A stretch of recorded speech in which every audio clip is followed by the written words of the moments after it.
You've been praying longer than you can remember. And something is wrong. Not with God, with the room your prayer never leaves.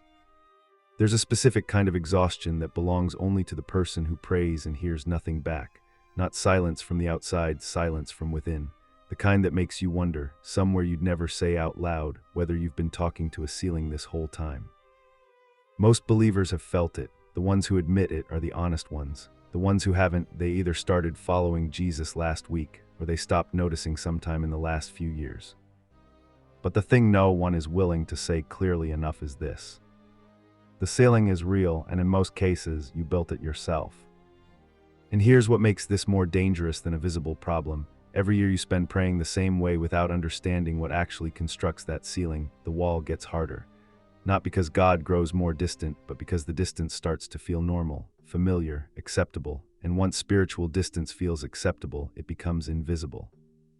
There's a reason your unanswered prayers keep accumulating. There's a reason your prayer life can feel completely consistent and completely hollow at the same time. And what you're about to understand is not another list of sins to confess and move on from.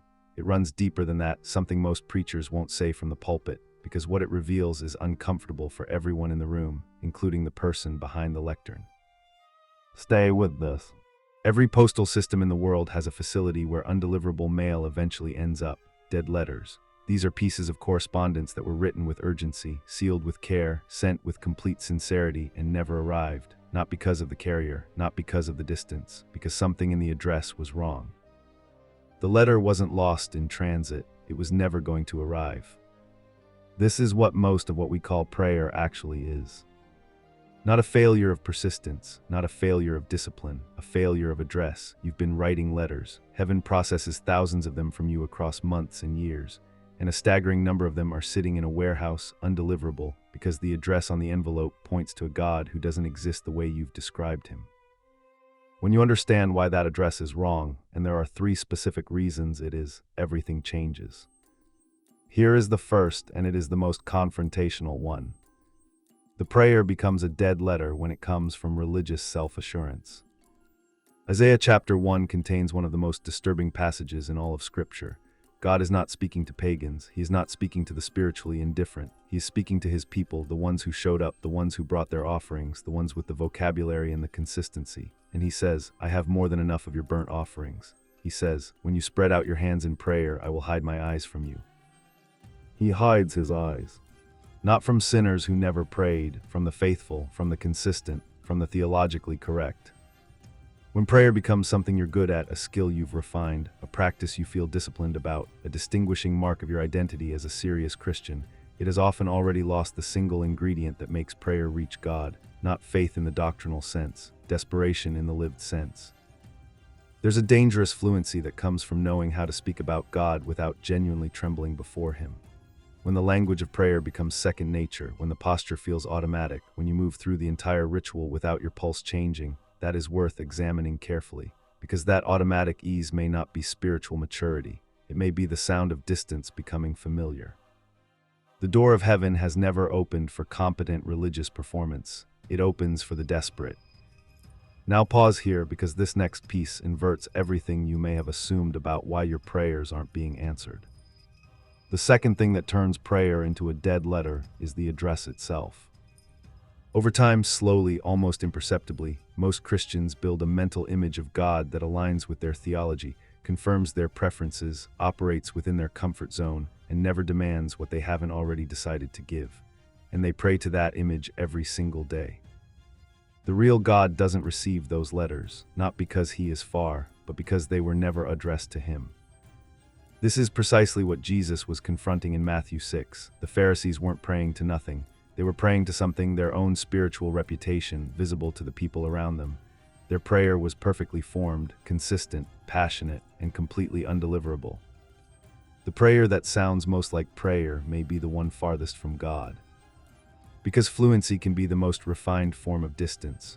When words flow automatically, when the routine feels spiritually mature, when you're comfortable inside the ritual, that comfort is not the evidence of depth, it is the warning sign. And then there is the third thing. It sits at the center of a large number of stagnant spiritual lives, and almost no one names it directly. The content of the prayer itself. When prayer becomes the final step in a decision you've already made, when you've determined what you want, justified it internally, and now you're presenting it to God for his signature, that is not prayer. That is asking God to cosign your agenda. And God is not a guarantor for plans he was never genuinely consulted on. Amos chapter 5 records God saying he cannot stand the assemblies of his own people. Their music, their offerings, the entire religious infrastructure, he says, stop it, not because religion is meaningless, because theirs had become a system perfectly designed to produce spiritual activity without spiritual transformation, the form without the fire, the address without the recipient.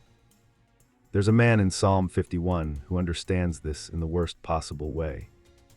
He has nothing left, no spiritual standing, no moral authority, no religious leverage. He has failed in ways that should have silenced him permanently. And what he writes is not composed, it collapses. There is no theological vocabulary cushioning the edges, no careful framing to make it sound more acceptable than it is. Just a man with a broken spirit and nothing left to offer. And then he writes the line that breaks every ceiling ever built. The sacrifices of God are a broken spirit, a broken and contrite heart. These, O God, you will not despise. A broken spirit. Not a polished one, not a disciplined one, not a theologically correct one. The dead letter becomes deliverable the moment it stops being a letter and becomes a cry. Here is the truth that the ceiling cannot survive. The ceiling is not God's resistance to you, it is your resistance to God. Every layer of religious insulation you've constructed, the theological vocabulary that keeps you sounding right, the prayer routine that keeps you feeling faithful, the spiritual confidence that protects you from feeling genuinely desperate, every single one of those things is material in the wall between your real voice and his actual presence. He isn't far, he is right on the other side of what you built to feel close to him. Isaiah 59:2 says it plainly, not that God cannot hear. That iniquity has created a separation, not a theoretical distance, an experiential one, the gap between the God you discuss and the God you don't yet know. That separation does not close when you pray more. It doesn't close when you pray with more sophisticated language. It closes when you stop managing your spiritual image long enough to be truly broken by your actual need for him. What does prayer look like after the ceiling breaks? It doesn't look impressive. It's like someone who has run out of arguments, who has stopped constructing a God that makes sense and started crying out to the God who exists, who comes to prayer not with a list but with a wound, not with a request but with a reckoning, with the terrifying honesty that without him nothing else is holding. The prayer that breaks through isn't recognizable as prayer to a religious audience. It may be almost entirely silent. It may begin as confession and never technically arrive at a request. But it is addressed to the right God, the actual one, the holy one, the one who already knows what you're carrying and waits for you to stop performing. That prayer, unpolished, theologically imperfect, nothing like what you were taught, is the one that arrives. Because the address on that envelope is real. There is a question worth carrying with you today, not how should I pray, but who have I actually been praying to? Because if the God you've been talking to for years has never made you feel the weight of his holiness, has never silenced you with the clarity of his demands, has never required anything that genuinely cost you, there is a serious chance you've been sending letters to a very compelling imitation. The real God is not safe, he is not comfortable, he is not a mirror that affirms what you've already decided. And his door has never been opened by the eloquent, only by the broken.